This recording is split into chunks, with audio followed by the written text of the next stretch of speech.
Bon, fabrication du candy, 5 kg de sucre, 2 litres d'eau, une branche de romarin, une branche de thym, une cuillère à soupe de vinaigre de cidre et une de pastis, pour tout vous dire.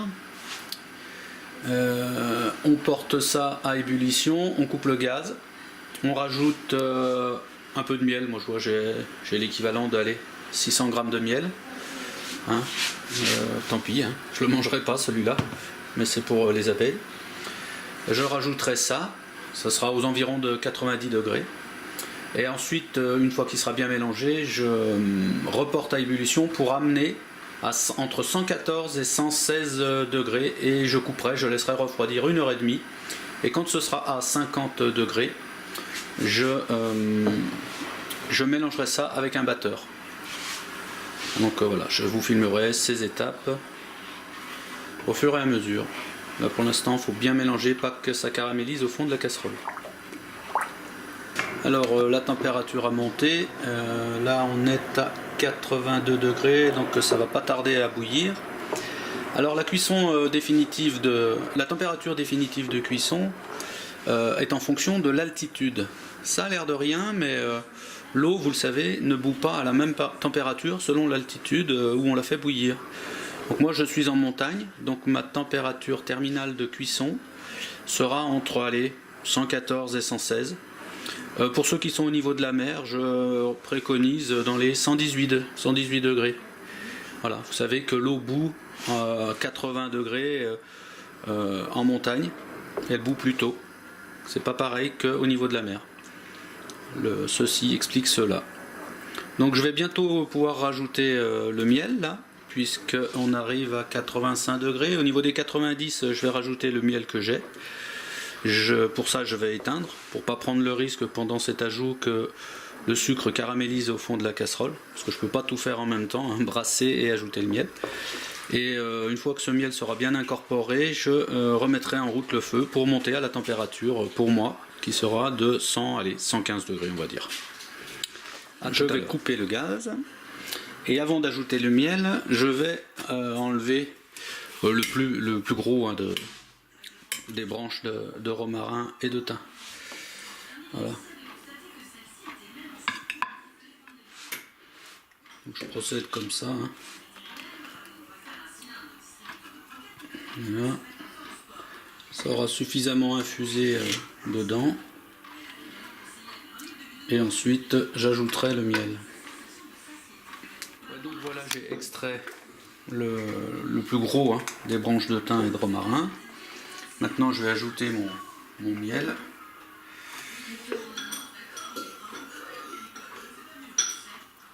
Voilà. Ouais, mais elle bouge pas autant non plus.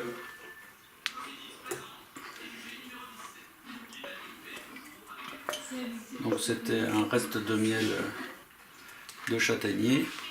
Et ça c'est un de mes pots de miel. Donc je n'avais pas d'autre chose à leur donner.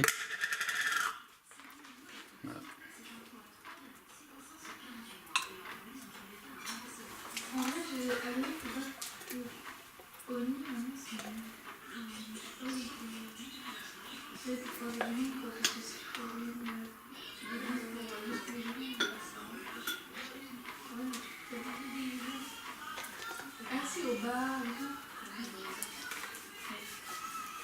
Voilà.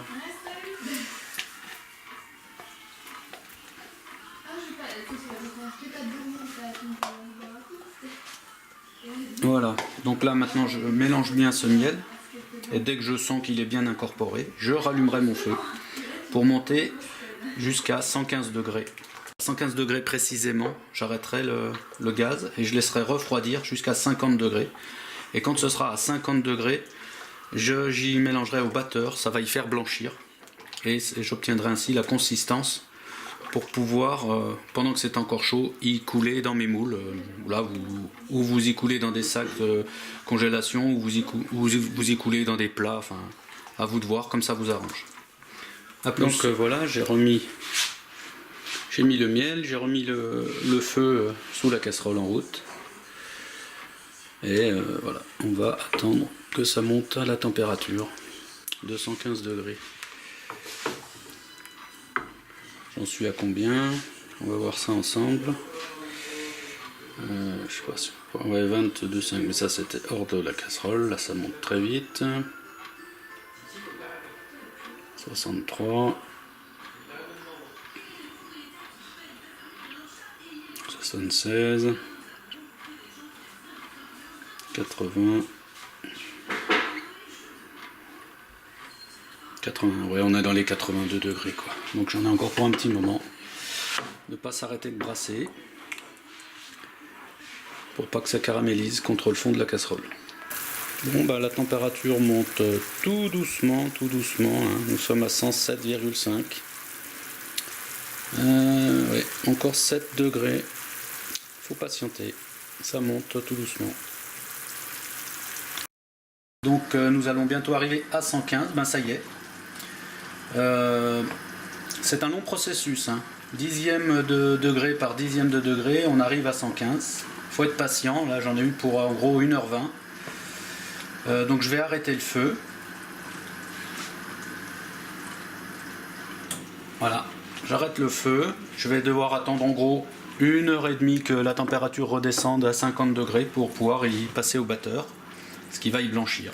On verra ça tout à l'heure. Donc bien sûr, hein, vu les températures de cuisson, c'est pas à faire par des enfants ou alors sous la surveillance d'un adulte. C'est un peu dangereux quand même, hein, le sucre, ça peut être brûlant.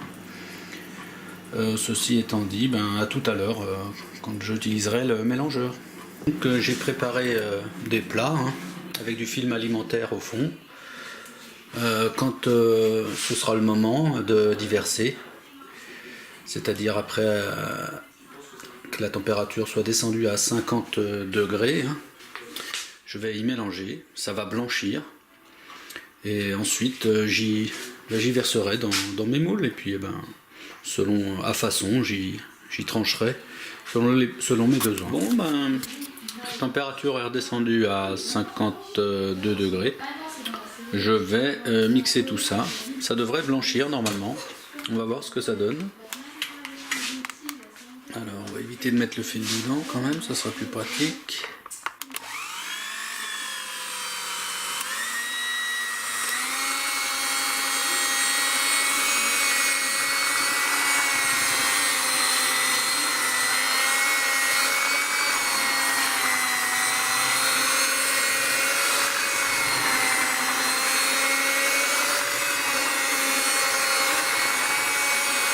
Voilà.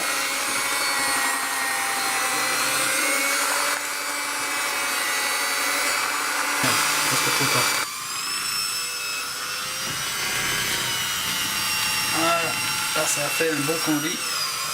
Bon ben voilà, j'ai plus qu'à couler ça dans les moules. Et le candi est prêt.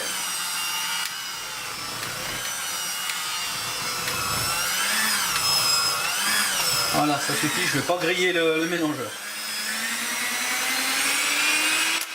Voilà. Il a pris la bonne couleur, la bonne texture. Donc j'habite à 700 mètres d'altitude et j'ai cuit à 115 degrés. C'est parfait. On va le laisser durcir. Après je couperai des morceaux que je pourrais mettre dans les nourrisseurs de mes ruches.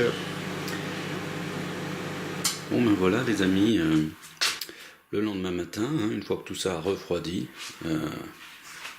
j'y démoule et j'y coupe en pack que je vais mettre dans les ruches. A plus pour un nouveau tuto.